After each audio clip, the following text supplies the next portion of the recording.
Good morning, good morning, good morning. Welcome to Starting the Day the Right Way for August 20th, 2020. Man, is this summer just flying by? Anyway, let's get right into it. So, yesterday, I'm a teacher, so we are starting to go back to work, and we have some training going on for the next week or so and going over proper procedures and stuff like that. And always as a teacher, getting back to work after the summer is always an adjustment for the family, especially with our 8-year-old who is used to being able to play at any point in the day and have me home for breakfast, lunch, and just enjoy life, right? But we all have to get back to our schedules. So yesterday I got home around 4 and I was kind of exhausted because I had been up early in the morning and there was a lot of information thrown our way. And my little guy wanted to go for a bike ride. And I was like, yes, we can go for a bike ride. Just let daddy, get changed, wash up, and rest for a couple of minutes. And once I sat down on the couch, I started dozing.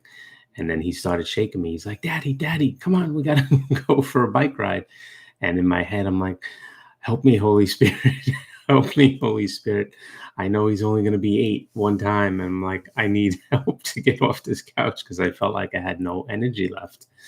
And so we made it. We made it for our bike ride and whatnot. And then we came back home and I said, okay, wash up and, let's get ready for dinner. And there was a little bit of, well, I don't want to do this right now. I said, Christian, I just spent time with you. I said, we went for a bike ride. We had a nice time. Let's listen on the first time. Let's not, delay the obey. And he thought about it for a second and then he went and washed up and he's like, Daddy, is that good listening? I said, yeah, that was very good listening. So that's, he's always checking in to see if he did things the right way. So that led me this morning to this morning's verse, which comes from Ephesians chapter 5, verses 1 and 2. And here's what it says. This is the New Living Translation. It says, imitate God, therefore, in everything you do, because you are his dear children. Live a life filled with love, following the example of Christ. He loved us and offered himself as a sacrifice for us, a pleasing aroma to God. The Message puts it this way: watch what God does, and then you do it, like children who learn proper behavior from their parents. Mostly what God does is love you. Keep company with him and learn a life of love. Observe how Christ loved us. His love was not cautious, but extravagant. He didn't love in order to get something from us, but to give everything of himself to us. Love like that. Okay, so Christ is always our example. He shows us how to love and he loves us extravagantly. And it's true. Kids catch on like that, right? They watch their parents, they watch the words that come out of our mouths, they watch to see if our words match with our actions, right? Now we're human and we're going to get it wrong. And when we get it wrong, and when I get it wrong as a parent, I try to model how to do an apology, how to ask for forgiveness.